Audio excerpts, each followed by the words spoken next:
Hello दोस्तों। गांव की वो पगडंडी जहां सूरज उगते ही जीवन की दौड़ शुरू हो जाती थी, वहीं कहीं एक झोपड़ी थी जिसमें रहते थे रामलाल सिंह। उम्र 65, शरीर कमजोर पर आत्मा मजबूत। उनके हाथों की लकीरों में एक ही सपना बसा था, बेटा अफसर बने। उसने अपने खेत तक गिरवी रख दिए ताकि उसका बेटा विनय शहर में पढ़ सके। बाबा, आपने तो चप्पल तक नहीं ली, फिर ये किताबें इतनी महंगी। विनय रो देता। रामलाल हंसता। बेटा, मैं तो चाहता हूँ तू एक दिन अपनी गाड़ी से मुझे लेने आए और कहे, बाबा आज मेरे ऑफिस का उद्घाटन है। शहर में रहकर विनय ने खूब मेहनत की, यूपीएससी की तैयारी की, दिन रात एक कर दिए।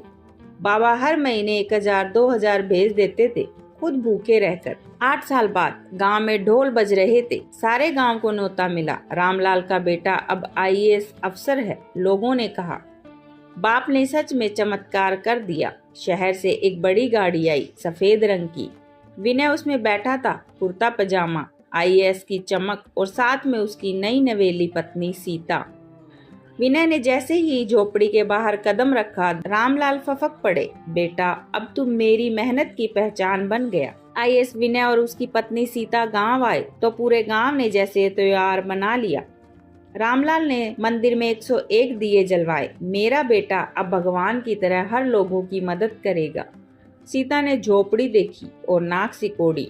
ये है आपका घर? विनय बोला, हाँ, लेकिन हम जल्दी शहर शिफ्ट करेंगे, बाबा को भी साथ ले जाएंगे। सीता कुछ नहीं बोली, पर उसके हाव भाव साफ थे। उसे ये झोपड़ी और मिट्टी की खुशबू दोनों नापसंद थे।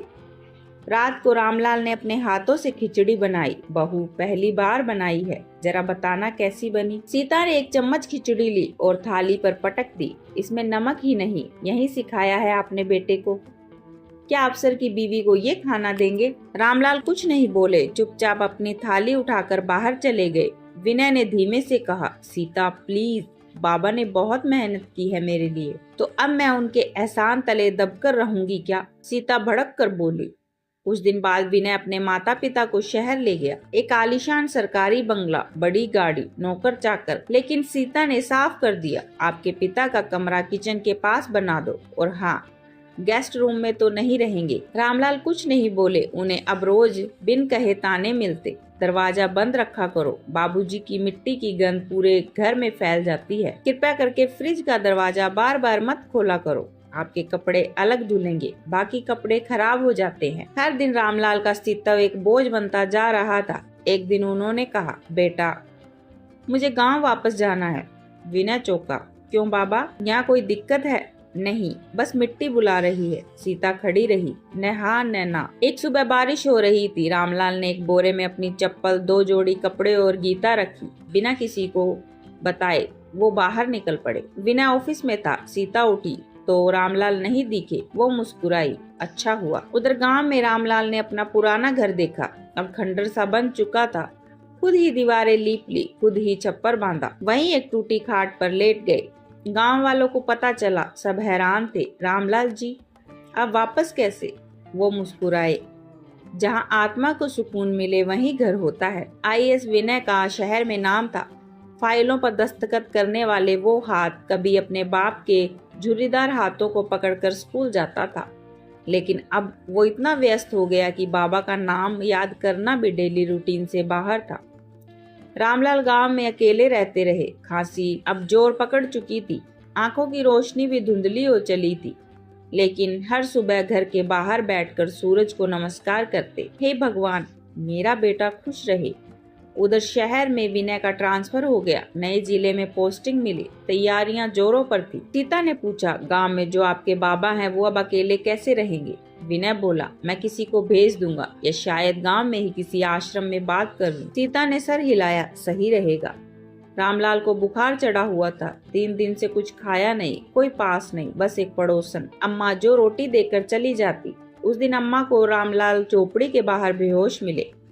गांव के डॉक्टर ने मुआवना किया, उनकी हालत नाजुक है, उसके बेटे को खबर करो। अम्मा ने कहा, बेटा है, अफसर है, लेकिन शायद अब उन्हें ये आवाज नहीं सुनाई देती। रामलाल होश में आए तो पास में एक पेन और कॉपी रखी थी। उन्होंने कांपते हाथों से एक चिट्ठी लिखी, बेटा शायद जब ये खत पढ़ो तब तक मैं मिट्टी में मिल चुका हूँ।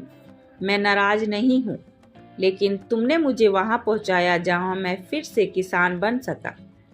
लेकिन हाँ, एक बार ये पूछने का मन था, क्या तुम कभी सोचते हो उस दिन को जब पहली बार तुम्हें गोदी में उठाया था? तुम्हारा बाबा। अम्मा ने वो चिट्ठी एक लड़के के हाथ से पोस्ट करवा दी। चिट्ठी 2 दिन में विनय तक पहुंची। फाइलों के ढेर में वो एक पुरानी चिट्ठी अलग चमक रही थी। विनय ने खोला, पढ़ा और कुर्सी से उठ खड़ा हुआ। बाबा, नहीं। सीता ने देखा विनय रो रहा था। क्या हुआ? वो कुछ नहीं बोला। कार निकाली और तेज रफ्तार से गांव की ओर निकल पड़ा। जब विनय गांव पहुंचा तो बारिश हो रही थी। रामलाल का झोपड़ा बंद था। बाहर एक नीम का पेड़ और उसके नीचे ताजा मिट्टी। गांव वाले बोले, 4 दिन पहले ही गए। उनका बस एक ही सपना था, एक दिन बेटा आए और उनका माथा चूमे। विनय वहीं मिट्टी पर गिर पड़ा। बाबा, मैं आ गया।